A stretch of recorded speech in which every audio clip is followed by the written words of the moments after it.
بيتك بيغرق في الرمل، ما تبنيش عمياني. تخيل تدفع شقة عمرك في فيلا احلامك وبعد سنة واحدة تلاقي الحوش هبط او السيراميك قبل فوق والجدران بدأت تريح وتشرخ. اول كلمة هتقولها المقاول غشني في السمنت، بس الحقيقة الجريمة مدفونة تحت الارض. قبل ما تبدأ صب تعالى اقولك ليه جازة التربة اهم من خريطة البيت نفسه. في الهندسة المدنية الارض مش مجرد مساحة، الارض هي اللي شايلة كل الاحمال. في مناطق كتيرة خصوصا في جدة القريبة من البحر التربة بتكون خداعة، تظهر قوية من بره ومن جوه في فجوات أو مياه جوفية. لو ما عملتش اختبار تربة سويل روبورت انت بتخاطر بثلاث حاجات.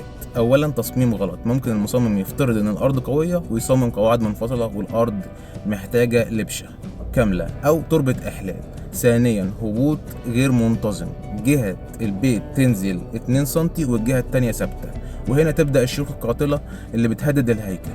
ثالثا هدر الفلوس، ممكن ارضك تكون صخريه وتتحمل قواعد صغيره وانت بتصرف مبالغ ضخمه في حديد وخرسانات انت مش محتاجها اصلا. نصيحه اون رود، تقرير التربه بيكلفك مبلغ بسيط جدا مقارنه بتكلفه البناء، لكن هو المواصفه الفنيه اللي هتضمن ان بيتك هيفضل واقف 100 سنه. ما تبنيش على كلام الجيران ان ارضهم قويه، كل ارض وليها بصمه مختلفه. عملتوا اختبار تربه قبل ما تبنوا ولا اعتمدتوا على خبره المقاول؟ اكتبوا لي تجاربكم في التعليقات نشوف مين اللي مأمن بيته. انا مهندسكم اون رود، ضربكم خضر وعمركم صخر.